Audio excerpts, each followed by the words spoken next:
also a, here we go. Hey guys, welcome to episode 112 Woo! of CMD Towers, Brews and Builds. I'm Mr. Commodore number 5, and my fellow host woke up this morning to find his apartment complex mana-flooded BigTuck. I actually been, we had a brief discussion off air. I've been having more than normal visitors who actually care about my apartment and the standing of it over. So it's actually been like pretty clean. It's a Friday afternoon. It's a beautiful day here. I'm going on a date later, and then we're going to Maine tomorrow. Mr. Combo, I'm doing great. I'm so excited to talk about this deck. I've been doing nothing but looking at videos of this deck, reading different videos, reading different deck lists. I'm so fucking excited for this. Mr. Combo, how are you doing? I'm not great, as we talked about off-cast. I'm not. I'll be honest. I'm not doing good. Yeah, I'm really not. Honestly, the last month for me has been super, super rough. Yeah. So, it was like a lot of frustrations, a lot of pent up, everything this week. So actually, and I didn't tell Tuck this, last night, my amazing fiance surprised me and booked us a couple premium bags at Rage KC, one of those rooms where you go beat the crap out of stuff and break bottles. And so went there and did that. Was fun, except for they gave me some what's called metal gloves so I could like break things with my fist. Did it, punched a dinner plate, about broke my thumb. That sucked. Oh my God. Second, my fiance was the only one left breaking things at the end. So I'm kind of like standing, watching, but I'm kind of like halfway out the door. Yeah. Literally, last thing she breaks is a plate. Shards go everywhere. One nicks me in my forearm. No big deal. Like I bleed a little bit. Yeah. I'm right, like, you got me. And I go over, get a Band-Aid. Then all of a sudden, the chick running the place is like, oh my God, your hand! And I look down, and my hand is covered in blood. Apparently, some small piece of glass, like, nicked me on my wrist, and it was just this tiny hole that was just, just fountaining out blood. Because I was confused. Oh, my God! I went to go, yeah, cool, so I took off my watch, and I went and ran my hand under the water. First thought, like, Boy Scout training kicks in, like, okay, am I going to need stitches? Am I going to need to tape this shut? And literally, the water washes away all the blood, and it's like, poop. Oh, okay, yeah. It was just a bleeder. Oh, you're real cute glass cut. So that was great. Let off a lot of frustration, was a little sore, just like chucking things as hard as I could. It was awesome because I had Alexa, so we started off the night listening to Korn, the best rage music you can do. Very good. But then today happened. As you guys know, this is now a week later. I am going to be in Italy now, but I'm leaving Italy on Saturday, and one of the requirements, and I knew about it, because I did advanced research, was you have to have a passport that's valid at least for 3 months when you come back home. Well, mine's valid exactly 3 months. Right. Go to check in today. Delta won't let me the whole time. And I'm like freaking out. What the hell? It keeps flagging my passport. Calling like passport centers. I'd have to fly out to Unco Ajo to get one today, which that realistically cannot happen. Right. I am not Tony Stark. And so then I called Delta because I'm like, how do we get around this? Like, you guys actually should have told me my passport's been on file. Let me know that it's not valid and you won't let me travel. Because that's nonsense. Right. Because the U.S. consulate's office, the Italian embassy, the passport agency, they all say I'm fine. You guys are the ones that won't let me do this. So we eventually got to a compromise where they're just moving our flight up a day so that way we can go. Yeah. But it was like the most nerve-wracking stuff, and I'm still waiting on like confirmation on that new flight coming back. Yeah. Exactly. And it's just like, look, if I would understand it if I didn't have my passport info in the website on their database. That when I booked my trip, they said, hey, here's all the requirements you need to do. None of that. They literally did none of that. And my passport's been on file with Delta for about 7 years. And it's been the same passport that entire time, obviously. So it's like, you guys haven't had when to I booked it. Yeah. No, I've never had. This is the very first passport I've ever had to own. And so you guys knew when I booked this trip a month and a half ago, or 2 months ago, that it was like pushing up against this date. Yeah, exactly. You should have, because like when you try to book a trip that's international and you don't do a passport, it like flags it, and it's like, hey, you need to enter in your passport info. Right. Like it won't so let you, how right? come if you guys can do that, if you have this other requirement that apparently your back-end programming can detect, why wouldn't you tell me that when I try to book my order up front? Right. Yeah. Exactly. Yeah. So super pissed, but do you worked out. Do you have your movie selected for the flight? Well, It's not movie, it's movies and TVs. Yes. It's so many. I did download Dune because it came out last night. Good. I'm going to go and see that because there's a theater close to my parents' place, and I'm guessing by Wednesday I'm going to need to get the fuck out of there. And my dad doesn't want to go to it, so I'm just going to take the car and go see it. So that's perfect because we can have reviews when we get back. Nice. So take notes. So yes. So yeah, Dune's on the list. Squid Games is on the list. I finally want to watch Barry, that dark comedy on Showtime. Oh, on HBO. HBO. Yeah, with Bill Hader. It's very good. It's very, very good. So yeah, I probably have 1.5 terabytes of movies and stuff on my iPad. So yeah, I'll have plenty to watch. Good. Well, what else is good is that if you guys want to help us out financially by heading over to our Patreon, patreon.com/CMD Tower, we have 4 different pledge levels. Rewards vary from just getting access into our Discord, which is not just that, because you actually get deck therapy, you get entered into voices for Brews and Builds. I mean, it's just a whole slew of stuff. But if you go higher than the $1 to the $5, $15, or $25, you start getting pretty cool swag. Also, announcement, while I'm in Italy, we will get the official CMD Tower holiday sweater in the mail. Yes. My fiance, I'm sure, will be more than happy to put it on and sleep in it and never give it back to me. So we'll be able to see what the quality is. We aren't going to buy a ton. We're getting maybe 60, 65 of these things, and sizes probably varying from large to double XL. If you are a patron, you will get an exclusive code to go buy one for $20 off. So whether you're $1 a month or $25, if you want that holiday sweater instead of the $50 normal price, you'll be able to get one for $30. It's high-end cotton. It's really, really soft, and it's in our Commander Today's colors, Jund. Oh, the best colors out there. Ah, that's a stretch. How dare you? Now, we also do have a referral program. So if you are an existing patron and you refer someone to the collective, hey, maybe they just want that holiday sweater. Yeah. Have them join. And when they do, have them shoot us a message saying who recommended that they join, and we'll send you something swag or gift-wise just to say thanks. Signed gold card as usual. Mr. Combo specialty.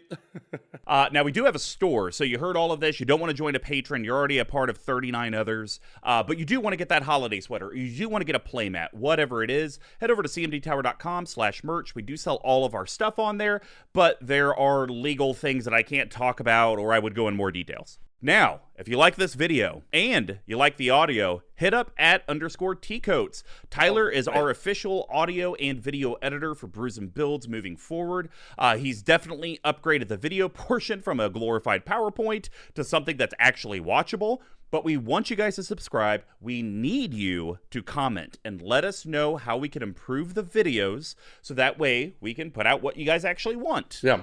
Now, of course, the free way to contribute and promote is just share the content you're watching and listening to, because every little bit of interaction from the collective does help. So Brews and Builds is our deck tech series. Since we conquered the path to 32, tackled tons of EDH themes, we're going to be discussing, or rather, theory crafting a deck that doesn't even exist yet.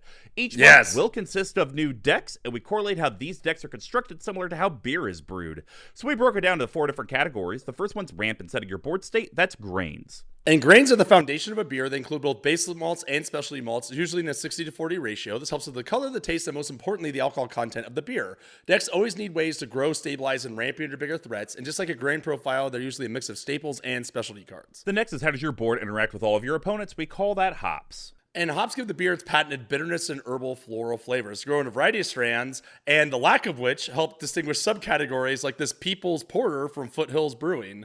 Our hop choices help clear and interact with the board so your deck can ultimately do what it wants. And then we have how does your deck actually close out or win? And this deck kind of does it in a cool way. That's yeast. Yes, and yeast are living microorganisms that eat the sugar from the grain and poop out alcohol and CO2. It adds alcohol content in the carbonation.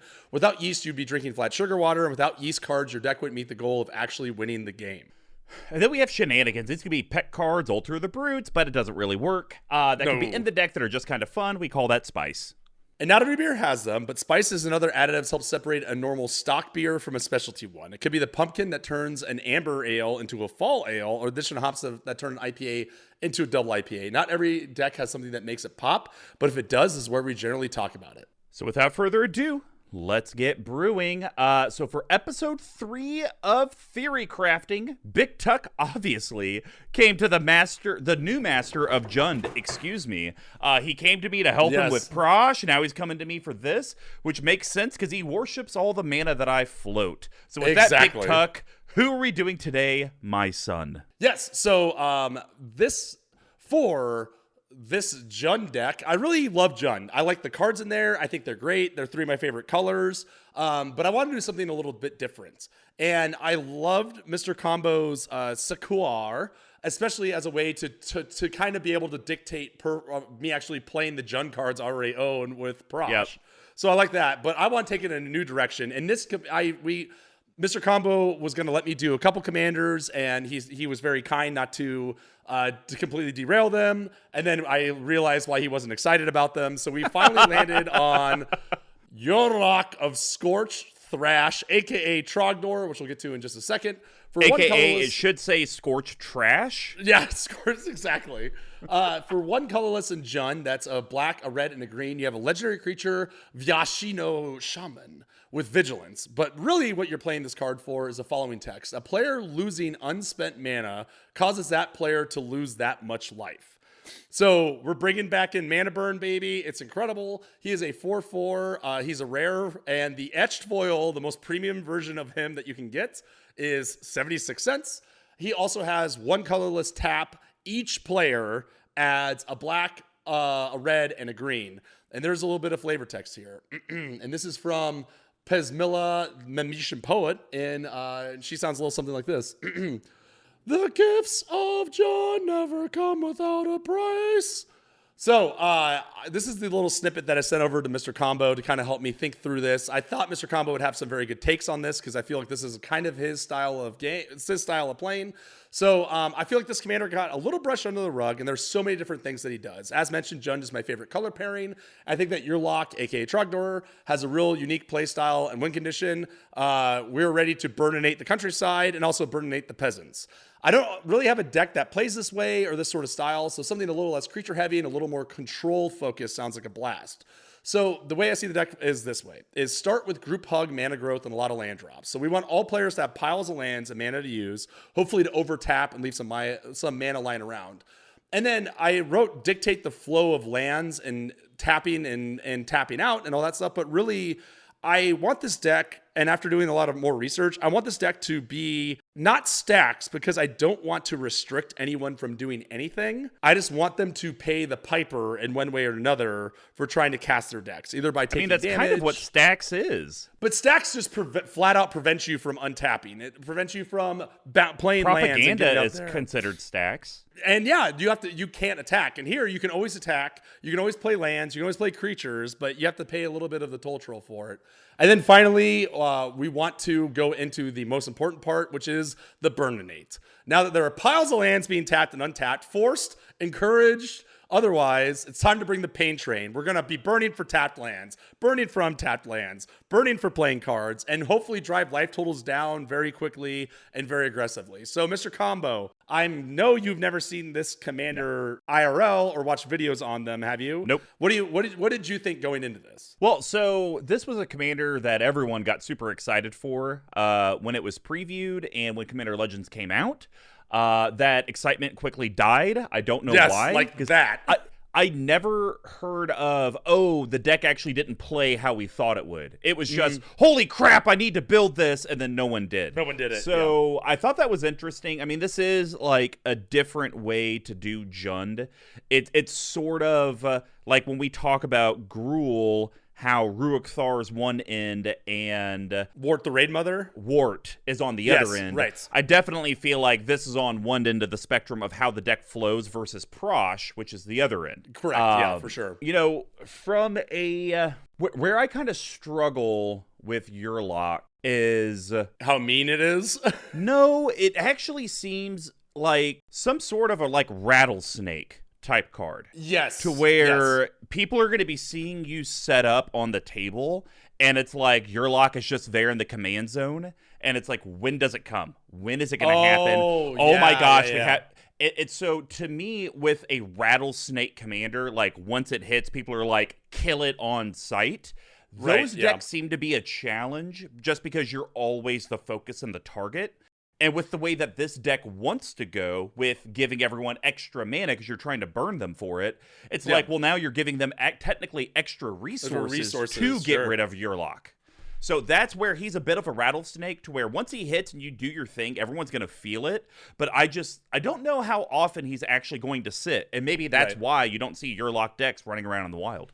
Absolutely. And I think, like, looking through this as well, I think I really want it to be like, okay, if you want to remove him, you're going to have to pay for it, right? If you're going to want to try to storm off, you're going to have to pay for it. Like, that's kind of, it's going to be less about the lands. I think that's going to be like the primary win con, but then there's also like some other sub packages of just like, I want this deck to do stuff. I want something to happen whenever anyone at the table does anything, right? Yeah. Whether it's creating things. And then also I will say, there's a lot of cards that are really good in here that I actually just happen to have lying around that are all worth like $20 or $30 that I just bought at some point or traded for.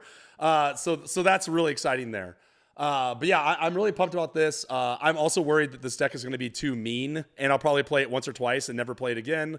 But we'll see. I'm still buying it. It's one of the few decks I'm very much looking forward to building from scratch. Well, let's go ahead and get into it and start with the grain section. Tuck, what is your very first grain card? This is a card that I love. Our friend, the Goad, is also a big fan of this card because on the surface, it seems like it's just a mana rock. But in reality, in this deck, it's also a bit of a risk. So my first card I'm talking about is Spectral Searchlight. So 3 colorless for an artifact, tap, choose a player. That player adds 1 mana of any color they chose. And this is being read by, god damn it, Oberyn Mortel, aka Obnixilis. So okay, here we go. Oh no, it's the same one all the time. Me and my sisters, the first searchlights were given the gifts, symbols of cooperation, to the emissions present at the signing of the guild pack. It's terrible. I really just need to go through. I just need to put a YouTube link next to each one of these things and just be able to watch it because some of these are so far gone. But this card's 6 cents. It's been reprinted a gazillion times. It's a better manolith, and now you can either use it for yourself or really dump on someone. I think one of the things I want this deck to look like out front is like, I'm help, right? Like, I'm just doing my thing. I'm trying to help you. And then you wait to drop all the pain train stuff later in the way. So it's on curve. I had 4 of these lying around. I already pulled one and put it out. So just curious, is there a reason you went Spectral Searchlight instead of Victory Chimes? So I think I'm going to do both. But okay. I do like the Victory Chimes isn't as exciting because it doesn't give colors. And I think that's going to be important in this deck because I don't think I'm going to be running that many artifacts. So I really want a 3-drop that's going to be able to do it. I probably will cut Victory Chimes from Duretti and put that in as well. Because again, it's right to the point of the deck. And I like Victory Chimes because you don't have to give it to the active player. So you can just give it to the inactive one that can't even use it. Yes, and I did that. Like, I played Victory Chimes recently, and I was like, okay, I'll give you a mana. And they're like, no, I don't need it. It's like, okay, great. Well, I'm going to tap it. Mark, you get one. Congratulations. He's like, all right, nothing. That's too funny. All right, well, my first one is a very cute card that could hurt you later. But I think that's what could make this deck exciting. I think there's a build to where you're almost a Zedru deck. So I think Braid of Fire is pretty fun. Okay. So Braid of Fire, colorless red. It's about $10 for the mystery booster one. It's an enchantment and it has a cumulative upkeep. Add a red mana to your mana pool. So basically, Tuck plays it, nothing happens. Next turn, he gets 1 red during his upkeep. Probably can't use it.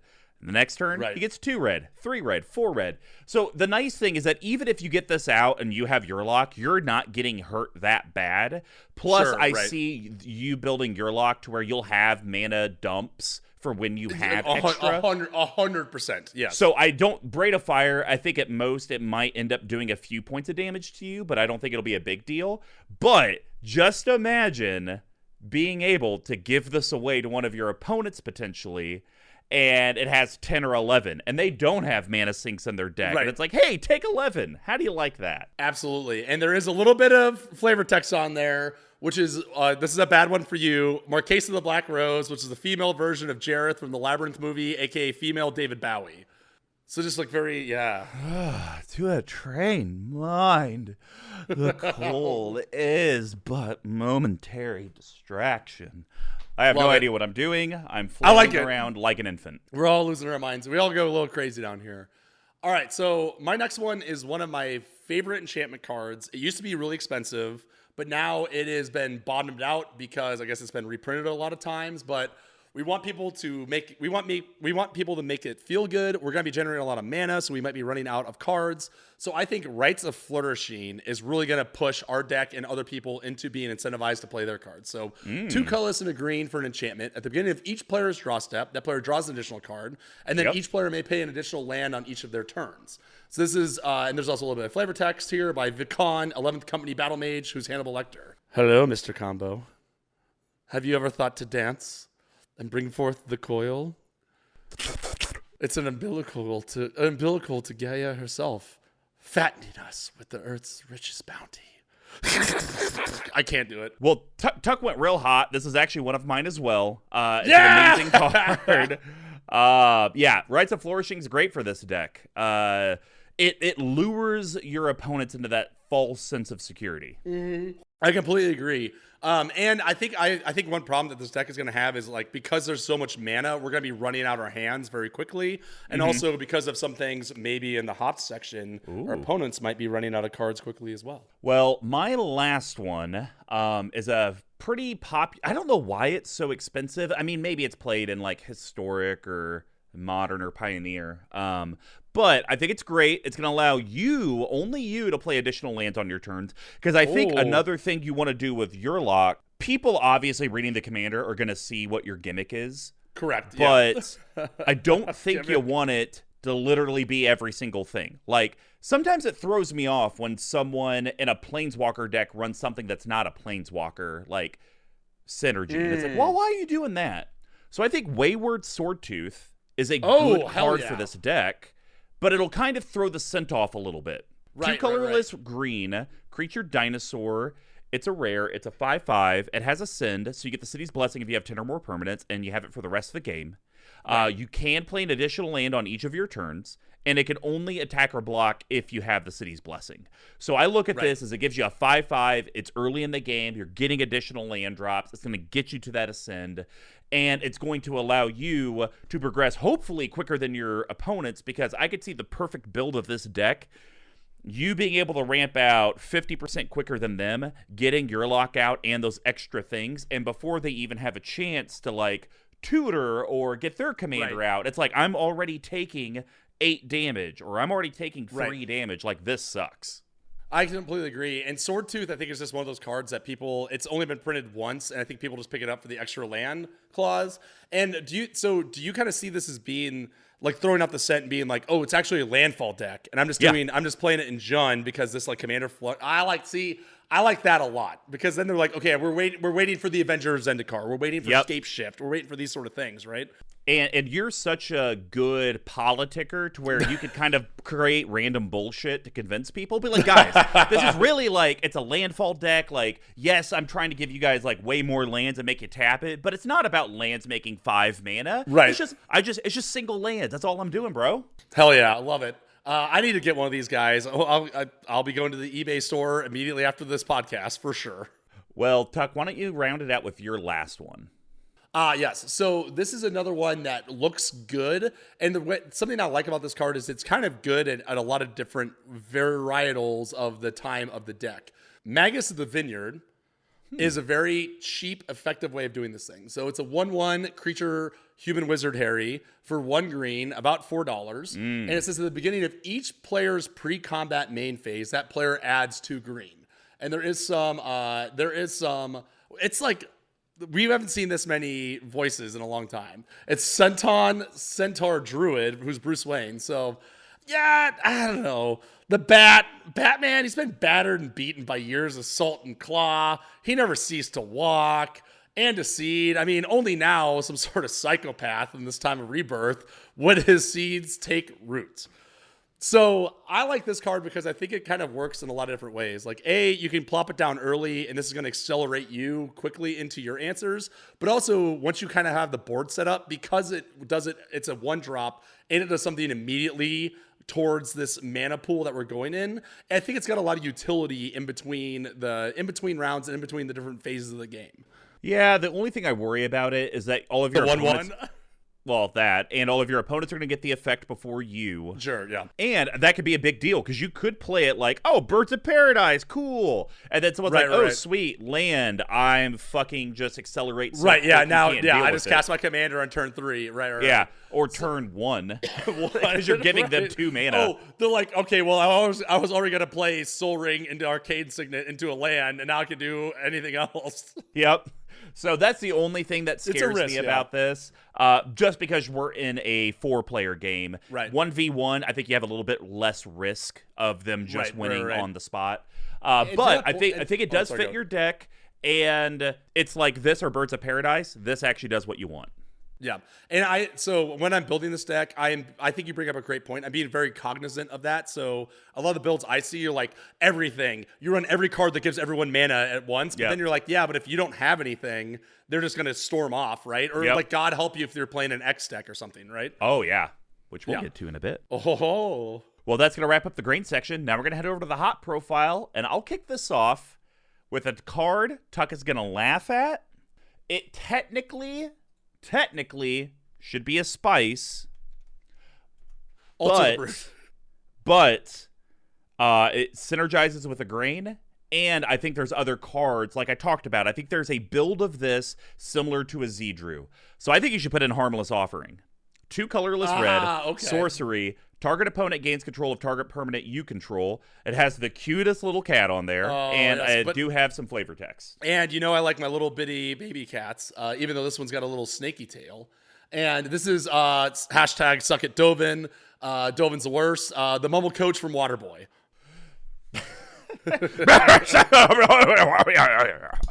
All right. Yes, like technically right now, if you were to build this deck with my recommendations, this would in theory be a spice, because Braid of Fire so far is the only card that you could give to someone, which would be a negative effect. But I do think there are probably other extra mana resource cards. Tuck, it could even be later in the game, and you're like, you know what? I just need people to die. I'm going to give you my Zendikar Resurgence. I think it'll kill you. Right. Yeah, and it's also, to that point, that's actually interesting, because if you look at like Magus of the Vineyard and those sort of things, it doesn't matter who has them, right? Oh yeah. And if you can get these things that double your own mana, like you said, wow. I kind of like it, actually. I think you turned me on this, man. It's 60 cents. Come on. Yeah. Like, it's well worth it. And look at that little baby. Come on. You just want to kiss him right on the lips. And for as cute as it is only 3 mana. I think if this was 5, it would be too cute. But 3, I think you could stretch 3. Plus, how many times now do opponents give us stuff that we don't want? Mm-hmm. Now it's like, hey, actually, get that out of here. Right. For sure. All right, Tuck, what is yours? Okay, so my entire package is punishing people for trying to play spells with their extra mana that they have. Okay. In one way or another. And the first one I think is very efficient. It's a card that we have talked about and have not seen a lot of play. And it's got a vine on it that may be a little cindery. Okay, I figured it's not. I know, it's like, I was shocked that I just barreled through Rites of Flourishing, because I was like, there's no way we're choosing the same ones here.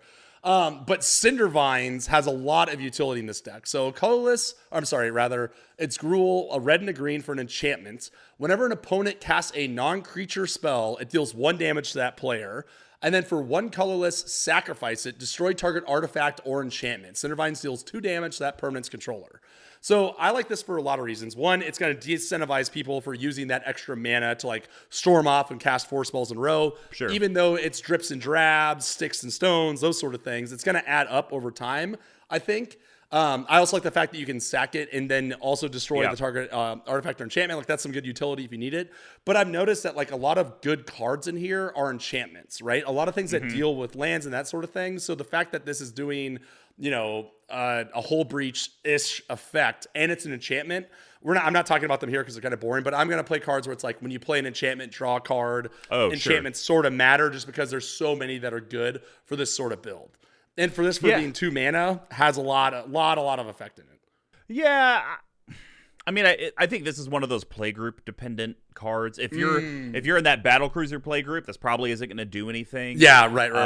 And in the 1 damage, it's like, well, are you going to put ways in the deck to increase? Because that was something I struggled with, because Yurlock specifically says loses life, not damage. So, like, Toe-Brain doesn't do anything and stuff like that. I was in the same... I had the very same struggle. So I actually tried to do more loss of life throughout, like, some of my packages versus damage, just to try to keep the stuff the same. But, you know, once again, it depends on your play group. It is 2 mana, and you could just say, hey, I don't have anything to do. 2 mana, I put down the enchantment. Hopefully it sits there long enough. And then, you know what? I have a 1 mana Rattlesnake to blow up something at some point. Yep. Yeah, exactly. And I think, like I said, a lot of my cards are like a few damage here, a few damage there. Start stacking that up over time.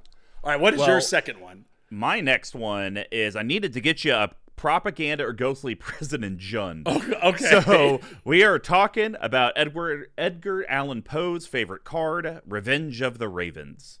Ooh. 3 colorless black enchantment. It's an uncommon from that trash set, Throne of Eldraine. Whenever a creature attacks you or a planeswalker you control, that creature's controller loses 1 life and you gain 1 life. And there is, unfortunately, flavor text. A whole bunch of it. And this is going to be read by Jessica, one of your favorites, Gingy, the gingerbread man from Shrek. Sir Tisdale declared that he never wanted to see my buttons and the witch Greta again. Her familiars quickly granted his icing request. So I've been torn on this card. I've put it in decks. I've taken it out of decks. Yeah. But I think this works. How about this? Any of the enchantment to where either you got to pay mana to attack you or they get punished for attacking you, they work amazing in decks where people want to be hitting you with everything as quick as possible because of what your commander in your deck does. And this is the kind of deck that I think later in games, when people are wanting to cast big stuff or they're going to get extra mana that they can't really use, they're going to be like, we gotta kill Tuck before he gets too out of control. And so they're going to be, it won't be for big damage, but I could see turns 2 through 5, hey, I'm going to swing 3 at you. I'm going to swing this Drake at you. At least with this, it's like, well, you're already losing life for that unspent mana. Now you're going to lose more life, and now I'm getting some of my life back. And it has the great thing of whenever a creature, so you swing at me with 10/1/1s, I'm getting 10 life. Yes, I completely agree. And I think to your point, Yurlock is a cruel beast in that it also affects me.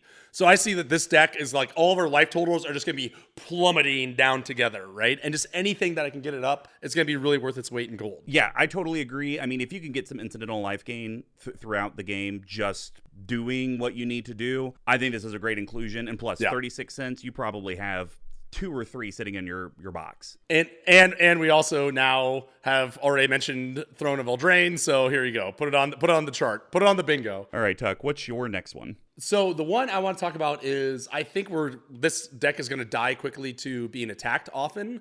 So I'm trying to find any way to quickly generate ways to prevent that from happening, specifically for my opponents. So I think this Spidery Lady, who also is in enchantments, is going to be doing a lot of good work in here. So Arasta of the Endless Web. Wait, is this one of yours? No, I just knew who you were talking about. You knew exactly what I was talking about. First when you were talking about the Spidery Lady, but yeah, I get you. Yeah. So 2 colorless, double green for legendary enchantment creature Spider. We are running things that are let you draw cards off enchantments and whatnot. It's a 3/5 with reach. Whenever an opponent casts an instant or sorcery spell, create a 1/2 green spider token with reach. It's about 80 cents. And we do have some things, which is Nylea, God of the Hunt, fitting for Classic Witch here. Her webs spun from her own hair, reach from Nyx to the mortal world and even into the underworld. Boil in trouble. So, I think this deck is going to be really bad against counterspells. I think it's going to be really bad against burn decks. I think it's going to be really bad against people who are going to be casting a lot of ramp spells. And more importantly, it's going to be really bad against people who are going to be playing a lot of creatures, because I am playing maybe 10. So the fact that this is going to protect against that, and again, it doesn't prevent people from casting instants and sorceries. It just makes them think if it's worth it, that they pretty much have a kicker cost of give me a 1/2 spider. Yeah, see, the thing is, though, this card's been so lackluster for me through the time that it's been because it is just a 1/2 spider with reach. Oh, sure. It doesn't even have Death Touch. I'm just saying, I'm ready to run it. This has been a card I've been wanting to get for forever, and it's one that I want to at least give a try. So I have not seen this card in the wild at all. Let's get it a go. It's 80 cents. I could get the super fancy one for $1.38. Might as well try her out. All right. Well, my last one, it's a card we've talked about many, many times, or I've talked about many, many times. But I think it's great for your Hops package because it's also one of those to where your opponents now have to consider something else on top of their just losing their life for the unspent mana. Do they want to mill their library? Oh, so I think Mind Crank makes a lot of sense in here. Oh my God. That's so good. So Mind Crank's an artifact. It's an uncommon, $5. Whenever an opponent loses life, that player puts that many cards from the top of his or her library into his or her graveyard. Damage causes loss of life. So loss of life or damage will trigger this. So Yurlock's going to be making people mill all the livelong day. And there is a reading done by Argent Etchings, Plate 106, Passage 27. Who's that going to be? You almost got it. This is going to be Admiral Beckett Brass, Tim Curry as the Devil. What are your favorites from the Lord of Darkness? I hate how I keep getting these ones I've never heard of. I've never heard of it. I've never seen them. I don't even know what it is. It's like big and British and just like, rah. Let go of your memories and be reborn. Yes. Slam dunk. I have no further questions. Immediately going in the deck. See, I really thought you would poo-poo this card because you poo-poo it sometimes. Yeah, you poo-poo it. I do. That's fair. But to your point, in this deck, if it's just the dribs and drabs life loss, for this being turn one with Soul Ring sort of situation, yeah, like 1 damage, mill a card, 10 damage, mill a card, 5 unspent mana, mill 5, it stacks up so fast. Mm-hmm. And in this deck, I want to be doing that, right? And every single thing that I want to do in this deck is dealing damage, whether it's from playing spells, whether it's from tapping lands, whether it's from untapping lands, anything along those lines. Mind Crank is going to be worth its weight in gold. And longtime listener of the show, Tice, in his magic box, actually had a bunch of these, and I just went and looked during a quick break that we had. I had one left. I had one left in the binder. There you go. I literally went and got it. I have a stack of cards that I'm using as like the base list. I literally went through, grabbed it, put it right in. Great choice. And I'm going to laugh when it's like 3 months from now or 2 months from now and Tuck comes in for Christmas or a random deal. And he's like, hey, Mr. Common. I'm like, hey, Big Tuck, good to see you. And he's like, yeah, you're an asshole. And I'm like, why? And he's like, I put Mind Crank in that Yurlock deck. Everyone fucking hated it. I had to take it out. It was the staxiest card in there. Yeah. And then I'll just say thank you. Yes, it makes me feel good. It also is $5, so I'm very glad that I had one lying around. Well, Tuck, why don't you wrap out the hot profile? Yes, and I do. I am also very glad I somehow have 2 copies of this card. But again, it has nothing to do with mana, but it has people choosing what they want to do when they cast a spell. And for 5 mana and enchantment, Painful Quandary is certainly going to make them a quandary. Yeah, it's evil. And I also am putting a very small discard package in here of a few choice cards. So I think this is where this could shine too. So Painful Quandary is 3 double black for an enchantment, fitting into the Enchantress deck and theme. Whenever an opponent casts a spell, that player loses 5 life unless they discard a card. It's so brutal. Valdulka Wandering Sage, the Angry Russian, the red from Orange is the New Black, has this to say about this. After drinking my vodka, for each word spoken, one forgotten. For each thought, a memory rotten. It's some sort of Moriak incantation. Also, side note on this Russian thing, one of the girls that I'm seeing said that I look like a Russian mobster when I don't wear a hat, which I think is a good thing. Makes me feel like strong at least. So again, it goes back to the whole thing of the hops. I will let you do whatever you want. You can play any card you want. I'm not preventing you from doing anything. I'm just making you think about what's more valuable, your life total, the cards in hands, or the card that you're actually playing. And since I have these lying around, immediate slam dunk in. Wait, you have a Painful Quandary just laying around? I had 2. I Listen, All right, Mr. Moneybags. my binder has gotten out of control. Like literally, we're probably not talking about it, but there are 2 green cards that are both $20. No, 3 green cards are all $20. I had multiple copies of just lying around in my binders. Wow. I don't know. But yeah, it's I almost feel like doing an Owen Wilson. Wow. All right, well, I think that's going to wrap up the hot profile, because I honestly don't have anything to say about Painful Quandary. I play the card all the time. I love it. So we're going to go on to the yeast package. And BigTuck, why don't you start it off? How are we going to win games with Yurlock? So I have two cards, and then I have a 4-card combo. It's not an infinite combo. Ooh. It's not an infinite combo. I didn't go that deep. But if you have these 4 cards out, it's going to be very difficult for anyone to play any sort of this deck. So the first one is, I believe, a piece of Magic history. No, I'm sorry, it's not. It's just $5. It's going to make your burden, or perhaps your abundance, feeling over. So overabundance from Invasion. 1 colorless, a red and a green for an enchantment. Whenever a player taps a land for mana, that player adds 1 mana of any type that land produce, and it deals a damage to that player.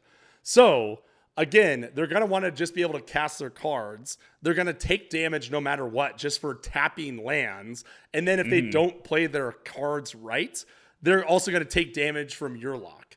Also, this is going to help accelerate me up to get to my higher level spells. I think that there's a few choice X spells in here that I want. So taking that kind of double mana production on my own end is going to be well worth the life that I'm going to be paying for it. So it's interesting that you have this in your yeast. And I'm not saying you're wrong. I don't know if I would look at this like if I drew overabundance, like, aha, I'm going to win the game. The game is mine. I don't really think it's that. I mean, it's obviously great for the deck. Yeah. It was on the very front of the EDH rec page. It's only $4.62. I'm pretty shocked at how cheap it is. This is a card I would probably just put in a deck to have just so I can have some extra mana and maybe a thirstier deck, but great card. I just don't know if I would call it a yeast. So there's a lot of cards that I struggled with between like yeast and spice and what they do. But I do think I think that this card out of all of them for 3 mana is going to be dealing piles of damage over the course of a game.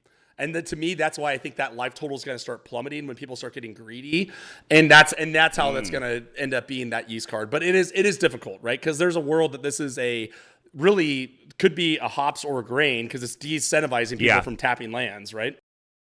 Yep, exactly. Well, my first one, it's cute. It's going to give group hug, so if anyone taps a land for a mana, they're going to get another mana to their mana pool. But I have it in yeast because you could play it at flash speed, and it can completely come out of left field and hose someone because they just didn't realize it was coming. Dictate of Caramel. Oh! 3 colorless, green, enchantment rare. It's $1. It has flash, and whenever a player taps a land for mana, they get 1 mana to their mana pool of any type that land produced, and it does have flavor text. Yes. And we have spin. I'm actually adding this to my Google Keep document for cards that I need to buy for this deck immediately, because I was kind of on the fence about it a little bit, which we'll get into. We have Rex, Slipfinger Master Thief, a.k.a. Kermit the Frog, a.k.a. Jessica Day, a.k.a. Ray Romano. There's one more in there I can't think of. Hello, Kermit the Frog here. I refuse to let the folly of mortals endanger a home I've made for them. Now I think I'm going to go watch 2 Girls, 1 Cup. Good God. So the thing that I love about this card is you could do a few things. Yeah. Now, by definition, people can float mana at whatever speed they want. So if you try to flash this in as people are tapping, they can still tap. But I'm looking at it a couple ways.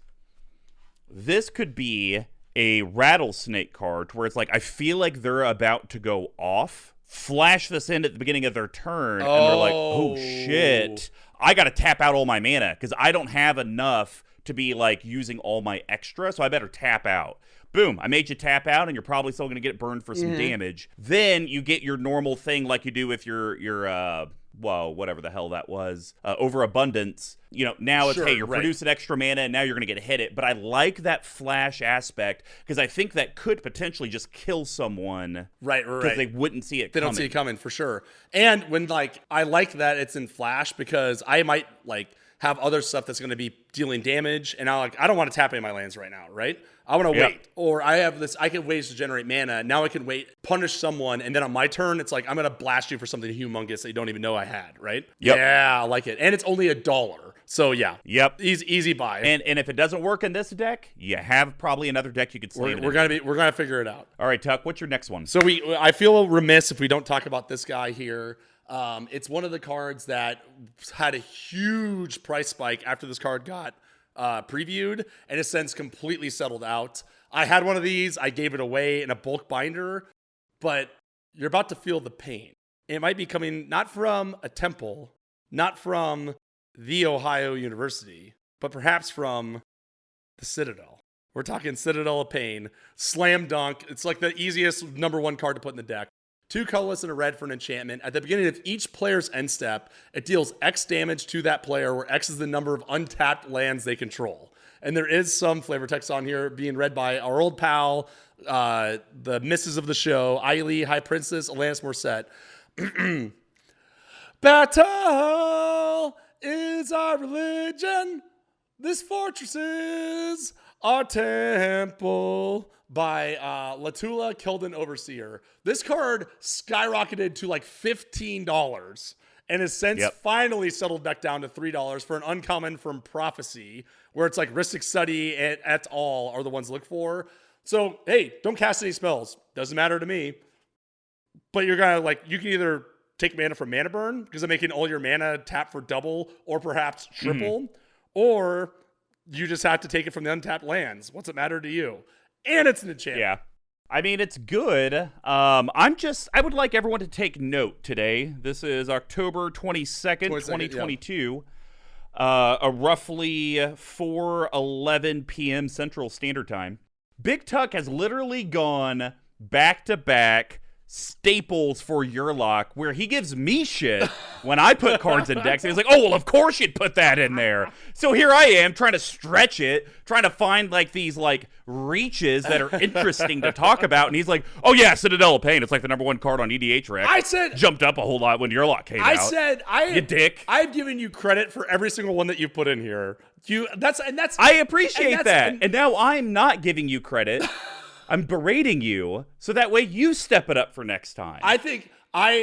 This is exactly why I wanted to do this with this podcast, because I knew that I was going to come in because I want to build this deck with more of the baseline stuff. And I knew Mr. Combo, just to spite me for that reason, would actually go and find things that work in the deck but are a little under the radar.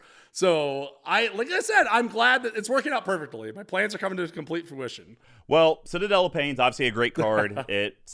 It's the shit. And honestly, it doesn't even need to be in a Yurlock deck. I mean, I've seen this run in just other decks where it's like, hey, I'm a sorcery speed player. If you're going to leave untapped mana, I need you to get punished at least for doing it. Right. Yeah, for sure. This is also really feels, I think I might have actually given this to the Godfather, because there's other cards that are very similar to this that I'll be talking about shortly. I have given to him. This feels like a Godfather sort of card, right? I kind of wait and see and that sort of thing. Well, my next one is great. I run it in my Shirai deck because I see this deck doing the drips and drabs, and everyone may get affected on every turn, not turn cycle, every turn. And you need ways to capitalize on that. So I'm going to be reflecting the wounds we give to our opponents. That is, in fact, one of mine in the next 4 that I have. All right, ready? Okay, well then how about this? Let's put that on hold. I got one more that's not this crazy combo. I'll just do that one, and then we could do wound reflection together. Love it. So the other one that I had, so we traditionally at CMD Tower look at game winners of how do you actually get declared the winner of the game, or how do you eliminate your opponents. I think in Yurlock, because you're going to be generating so much effing mana, you might not have a mana sink because people are going to get rid of it. Right. But you still need a way to not lose that unspent mana. So Horizon Stone, I think is that another one of? No, it's not. It's not. Oh, okay. It's on the list to buy, and it's funny because we just talked about it. But yes, go ahead. Yeah. Horizon Stone, 5 colorless artifact, rare. If you would lose unspent mana, that mana would become colorless instead. It's bonkers, and we just talked about this on Kozilek, and it was so funny because I was like, I think Horizon Stone's probably pretty good in here. And you, unfortunately, have a whole paragraph to read by... And see, and people, I just want you to know, this shows show integrity. I didn't go away from this card because we just talked about it, or I knew I'd have to give a dossier in some stupid-ass voice. I still put it on the list, and I still talked about it for you. This is another one that you hate because you don't drink coffee. Vorn clicks, which you like, but the coffee shop barista who is short on time. Griffith Street revealed beyond the edge of the world.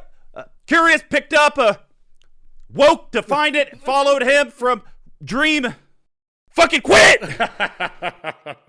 Very good. So this is pretty self-explanatory. I think you need to have ways in the deck to protect yourself from this. So I thought about Platinum Emporium. That was one that I thought of. Oh, that's a good one, yeah. So I think any of that stuff, life total can't change. You don't lose the mana. That's going to be massive for you. Not because, like you said, you think it's probably going to be a race to the bottom in terms 100%. of life total. So if there's anything that makes it to where you're not in the race to the bottom, you're kind of just standing there and everyone else is racing.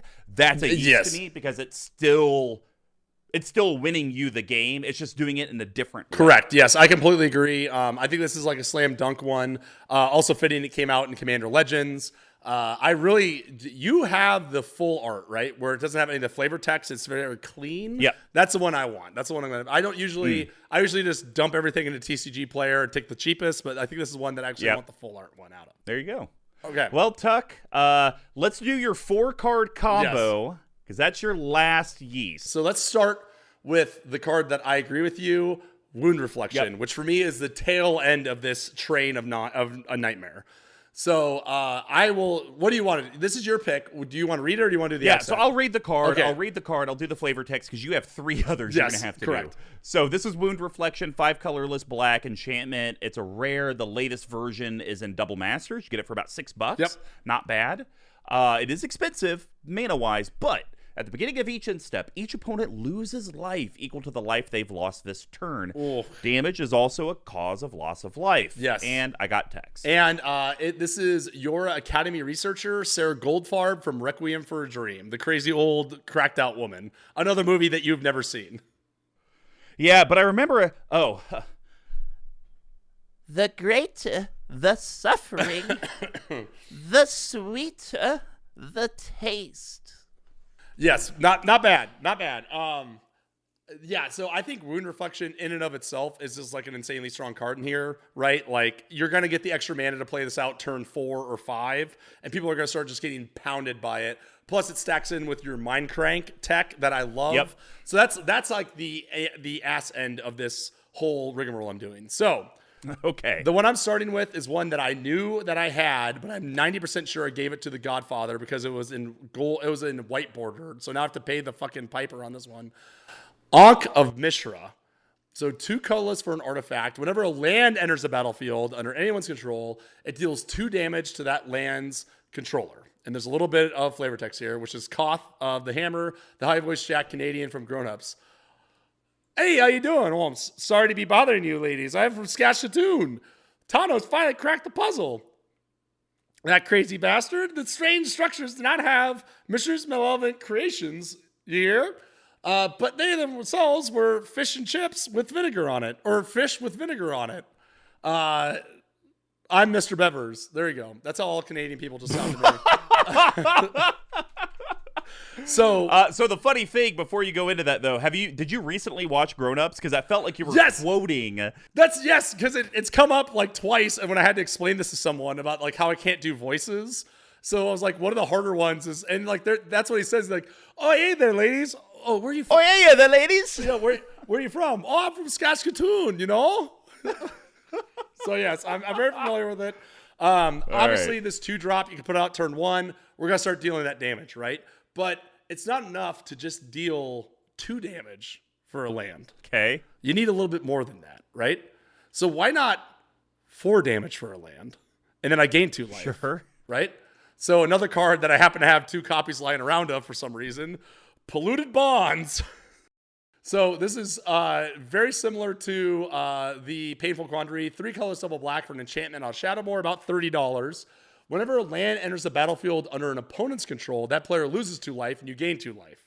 So now I'm going up 2 life and everyone's losing 2 life for 4 life for this. And this is being read by Vraska, Golgari Queen, as Bellatrix Lestrange, which is also just literally a witch, right? Yeah. No, not really. That's the girl. That's Tim Burton's wife, right? Yeah, okay. But like in Harry Potter, she doesn't sound like generic witch. She's like whenever you do your witch, that's like Wizard of Oz witch. Oh, sure, okay, but she's like, Yeah. So how about this, Tuck? You know how like there's like old school vampires, and then there's like new age, like edgy, like biker. Try to do a witch, but that's like new edge, like biker type. Okay, I like it. The mystic bond between spellcasters and the land is just as vulnerable to the attack as the casters themselves. Oh, that's perfect. Yeah, there you go. Thank you. That was great. You put it back in the vampire thing. My cup of tea, the area I feel the most comfortable in. The D&D girl I met also knew the Vampire the Masquerade, which is one of the reasons why we made out last night, but that's a long story. Doesn't matter. So now I'm losing life, but they're losing even more life, right? But what if they could lose even more life for each land? And that's where my old pal, Ancient Green Warden, comes into play. So this is another one I had lying around, literally, like this deck was meant to be. 4 colorless double green for an $11 5/7 creature elemental with reach. You may play lands from your graveyard, which is good, right? Just in case they get blown up or whatever the case may be. If a land entering the battlefield causes a triggered ability of a permanent you control to trigger, that triggers an additional time. And there is some things read here, which is Yold, Professor of Cryptoreology, which is the Oprah Man. Oh, when the ruins awakened, so did their defenses. So, we've set up this entire time. People are playing lands. They're bringing out manas. So now, if I have this 4-card combination out, you play a land. You lose 8 life. I gain 4 life. And then at the end of your turn, you also lose another 8 life. It's magical Christmas land to the max because I am running no tutors. This isn't synergy or combo. It's just like I took 2 cards that do the same thing and I want them on the battlefield. It's a wombo. It's a wombo effect. It stacks on top of each other. It doesn't go infinite. It's a 4-card brutal combo. 16 damage for 1 land. That's completely brutal. Even though it's a 40-mana investment. But I'm going to have it lying around. Exactly. I mean, look, this is you to a T, so I got nothing to say. To a big T? I don't like it. And only if you had blue, and then you could just run Yurlock. Yes, exactly. I know. It's like, does this just turn into 4-color land pain with like 2 of the new Stranger Things? Who knows? It could be anything. Well, no. Hold on. This is literally just a Yurlock combo. That would actually make them lose 32 life. Oh my god, yeah. Well, yeah, it would make them lose a lot more. Lot more. You're the guy. But now we're going to move on to the spice package. You're the guy with the Yurlock deck. You could easily put all these in there. I'm not that big of a jerk. Oh, okay. Maybe I am. Well, let's go to the spice package. These are going to be interesting because mine, I got one go with me here because it could be used to win you the game, aka kill one person, or use it on yourself to get some card advantage, or use it to politic, which is, I know, your favorite thing. Ooh. So I think Damnable Pact is really cool in this deck. Interesting. X black for a quarter. Sorcery, it's a rare. Target player draws X cards and loses X life. Right. So this is a mana sink. You got nothing to do. Do I want to draw that many cards? Or, hey, I'm playing with Amy. Amy's at 15. I got 17 mana. Draw 15, die? I need you to read the flavor text, and it's by one of the best presidents, I've been told, from some people down here in North Carolina, Jorah the Get-To, which for some reason is Donald Trump, so let her rip. Question, have anyone actually in North Carolina said that he's one of the best presidents they've ever had? No, not at all. Oh, thank God. Well, it's like, so in Charlotte, no, but I've seen 4 100 by 100 feet Confederate flags, maybe 30 minutes outside, like those giant ones that you see at like truck sellers, those American flags, but Confederate flags. Yeah, it's not good. That is not good. But you know what is good? Someone's mind is a dark labyrinth full of grim secrets and, subtle traps. This is the best pact I've ever taken before. Hillary, and there'll never be another pact like it ever again. Hillary was the one who got damned off of it. I only took the card draw. I am here for this in a big way, to the extent that I literally just put it on the list. It's perfect. Well, so I was torn between like this or Torment to Hailfire, and it's like, well, Torment's more my thing. This seems more like your flavor. Yes, I do run. I did have a spare or 2 Exsanguinates lying around, so I'm putting that in there because I think, again, I care less about it winning the game and more being like, I just need to gain 30 life because I'm at 5.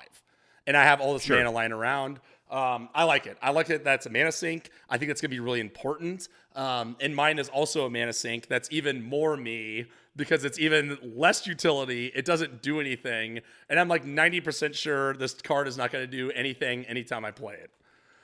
Well, and how many times do we make deals at tables like, don't do this and I'll do this for you? Oh, 100%. You could literally say, hey, don't hit me or don't counter the spell and I'll let you draw 10 cards. Yes, absolutely. And you just leave it at that. And they don't say anything and it's like, all right, here you go. Well, I didn't know I was going to lose 10 life. Well, you didn't ask. Well, then you're going to lose 20 life because of Wound Reflection, which is the best card in the deck. So, so now you're going to die. Yeah, so you're dead, but I love it. So the one I went with in the Spice is a card I've wanted to play. I've not found a place for it, but I think I like it here. Very simple, Helix Pinnacle. So for 1 green, an enchantment with Shroud, put X tower counters on Helix Pinnacle. At the beginning of your upkeep, if there are 100 or more tower counters on Helix Pinnacle, you win the game. I am going to say that I probably will go right. Yes. Quick pause. That was my Spice until I was like, I feel like Tuck's going to roast me because it's too boring. It's too boring. Mr. Combo, this is why we work so well, and this is why I'm always so, like, it's... What, because you insult me and you make me scared to pick cards that I want? That's not true. Like, when we did the theory craft, so this is how I always feel. So for pulling behind the curtains, we literally do not talk about any cards. We do not talk about any strategy. It's literally just, here's the thing, right? And I feel like we both go at it in such bizarre ways that still work. Like the one with the one that you just built, your Zombie Queen one. Oh, Garzazol. Yeah, both of us were like, we were way off of what we were trying to do with it, right? And I think, but like I think we both came to the conclusion that like either way could work with it, right? And in this way, like, everything that you've said is a slam dunk, and I put 90% of them in. The only one I'll give you the Braids of Fire and the Harmless Offering are the only ones that I'm like, maybe too cute. If Braids of Fire wasn't $10, then I would definitely pick it up. I'm definitely picking up Harmless Offering. But anyways, the point with Helix Pinnacle is that whatever this guy's name is, Yurlock does not care. He doesn't care that you're his boy. He doesn't care that he's your boy. He doesn't care. He just wants to see the world burning the countryside, burning the peasants. And I think Helix Pinnacle, A, is really hard to get rid of, and B, can just suck up that extra mana. And maybe in some bizarro thing where you don't kill yourself by tapping out, you might be able to win the game. But for me, it's just another safe one drop that you can just be like, I have leftover mana. I don't want anything to do with it. I just need to pump it into something. Might as well pump it into something that may win me the game one time out of 15 times. You don't have to sell me on it. I think you have to have it in the deck. I mean, I even, as a big brain thing, Tuck, even thought about putting in Grim Monolith as a mana. Just to like, I'll untap it a bunch of times and eventually I'll run out of mana. Do I have a spare one of those? You only have the one, I have the one. I think I left it ready, though. I mean, just, you got one. Make a Yeah, exactly. Yeah, I might as well try it. So, like, I was kind of thinking, like, you're probably going to need and this would include the My Spice card, I would say you need at least 6 to 9 mana sinks of some kind, just so at least you see one every game you play. I don't think you're ever going to see more than one, but at least see one. But to your point, like Horizon Zone to me does that same thing, right? Even though it's not a mana sink, it still like prevents you from dying just trying to play the game. Yeah, but I like Daemon Pack is a slam dunk. I like it way more than my pick because it actually does something. And I know you hate you and I both kind of hate cards that don't do anything. And it's such a low entry barrier for entry for this card. So what are you gonna do? No, that's fair. Thanks for making until the end, and please leave us feedback on your consumption platform, whether it's a YouTube or a podcast. And if you really liked it, leave that positive feedback, please. Sometimes, Tuck's just crying in the bathroom, trying to, squeeze one off, and he just goes and reads a comment, and he's like, "Oh, that made me happy," and then he evacuates his bowels. So here's how you can kind of get a hold of us and the cast. You can reach me at MrComma5 on Twitter, all spelled out except for the 5. BigTuck, if people would like to know what celebrity you said happy birthday to, how could they do that? You can find me at BigTuck tweeting on Twitter. For those horror fans, because it is the Spooktober, Bela Lugosi, R.I.P., was born on October 20th. Also on Twitter, I'd highly recommend everyone going there right now because you can see the news of how Alec Baldwin accidentally shot and killed someone with a fake gun, which I think is kind of terrifying, but also hysterical. And also, don't do that because by the time you do this, that will not be trending. Oh, great point. And you can reach our main account at CMD Tower on Twitter as well. Basically, you can go to our website at cmdtower.com/BNBE112. We will have the deck list posted. We will have the YouTube video available. We'll have the article with all the cards. Plus, you can see the rest of our website. Now, we could not do this video without our video and audio editor at _Tcoats. Tyler is now the full-time editor for Brews and Builds, and he's doing an amazing job. Please leave comments, shoot him a DM. Let us know how we can improve the YouTube side of things, so that way you guys will, keep wanting to watch. Now, if you'd like to give us some financial support so we can constantly improve the channel, head over to our Patreon, patreon.com/CMDTower. We talked about we have 4 different tiers, guys.